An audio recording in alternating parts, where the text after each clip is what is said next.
Hey everybody, Metal Gamer here with a Defiled tutorial for the Watchdog. This is a boss that a lot of you seem to have had a lot of problems with. I've actually had requests on doing a tutorial after I did my Amygdala one, so here we go. Watch out for the charge. He usually opens up the fight with that charge.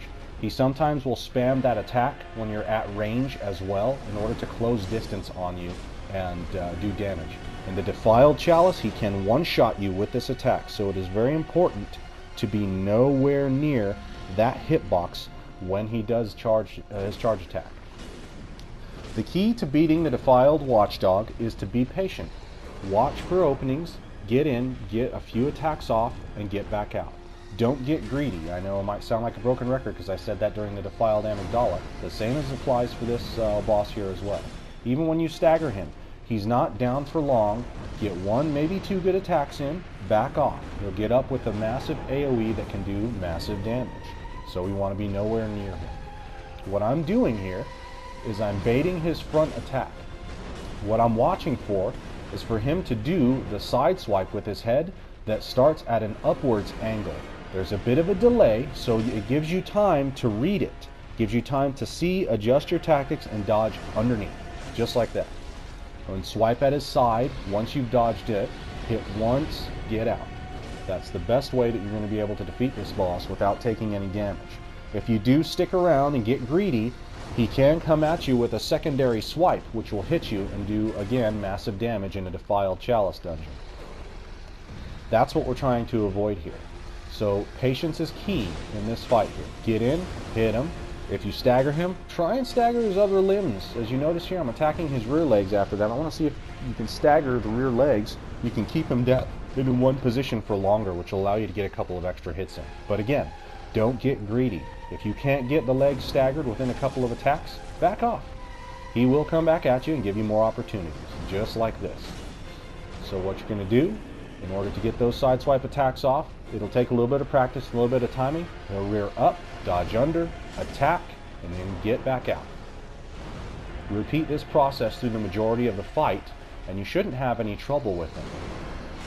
He will start varying his attacks up and coming at a lower angle though when he starts to lose health, and that's just what you have to pay attention for. As if you try and dodge into these attacks, it may hit you, and again, you're only at half hit points in these Defiled dungeons, and that could spell disaster. So pay attention to the angle of his head. See how he was low right there? You want to dodge off to the side when he attacks with that low angle swipe.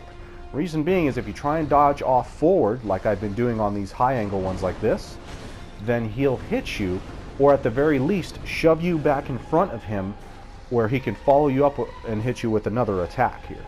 The immunity frames may save you from the immediate damage on the first swipe, but they will not save you from the follow-up swipe. I guarantee it, unless you dodge back out.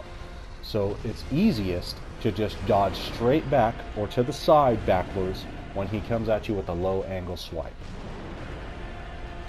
This ensures that you're nowhere near the front when he comes back in for a follow-up attack. Wait for this attack here where he rears his head up, swipe, get out. Repeat the process, and victory will be all but assured. Now I want to talk a little bit about some of the other maneuvers he does here, particularly the charge attack.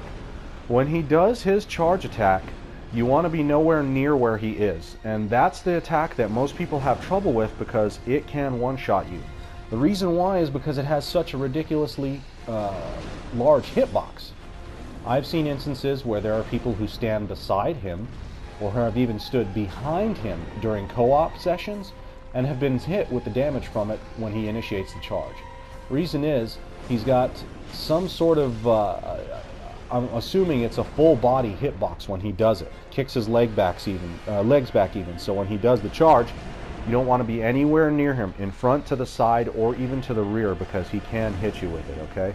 So just be mindful of that. When he does the charge, dodge out of the way, and don't be there when he charges again. That was kind of close there. When he spits flame at you, and I'll get him to do that here in just a moment here, you can sometimes, with a reach weapon, jump in with a dashing forward R2 attack, the leaping attack, hit him in the snout, and get an extra hit on. That's an advantage or an opportunity that not a lot of people do or know of.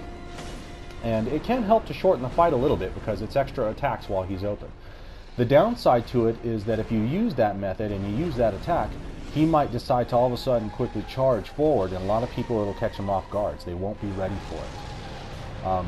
Again, keep him in the front of you and keep to the center of the arena if you can. That'll give you maximum maneuverability. Don't fight him over by the wall if you can avoid it. You want to be able to dodge in and out to both sides of him, and you want to have plenty of room to do so. Let's see if I can get him. Oh, here we go. Okay, he's going to puke. Whenever he does this puke attack here, guys, run up, get your charge attack in off, get out, unless it staggers him. If it staggers him, go ahead, stick around, get maybe one more attack or two more attacks off, but again, then get out. Don't just try and wail on him. Let's see here. Alright, there we go. That leaping attack right there after that fire that he just spit out, well, was what I was talking about earlier. You can do that. You can have some success doing it, particularly with the threaded cane in the whip form, since it has such great reach. The Hunter's Axe is also very effective at it. However, just be aware that he does counter relatively swiftly with that, and sometimes that counter can be a charge straight ahead, so you'll have to be on your toes when that does occur, so that way you can dodge out of the way.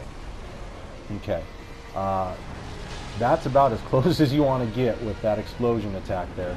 That can one-shot you as well if you're too close, and that also just goes to show the importance of trying to stay centered in the arena there.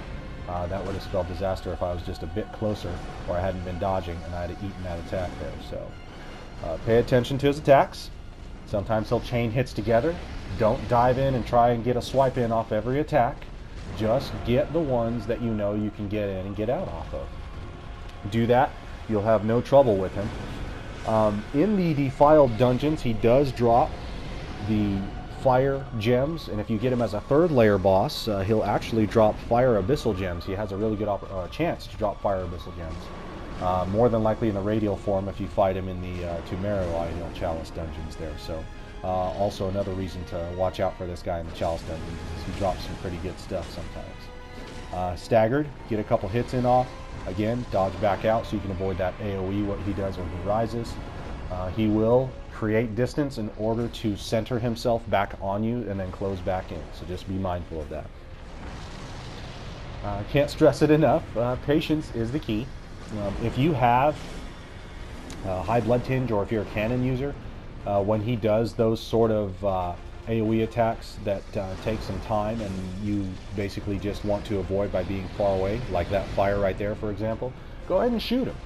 Hit him with a shot or two. Just be aware that when you do shoot him, he will have a tendency to try and turn on you and leap and do the charge attack on you. So again, just be on your toes.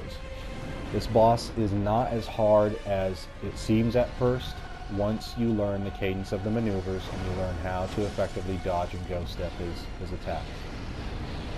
After that, it basically just becomes, can you stand fighting this boss for 10 minutes? Because sometimes it takes about 10 minutes or so to beat him if you're using these methods and these tactics here in order to ensure victory. Doing this co-op obviously will speed things up, but if you're co-oping, what you'll want to do is both pay attention to his cadences.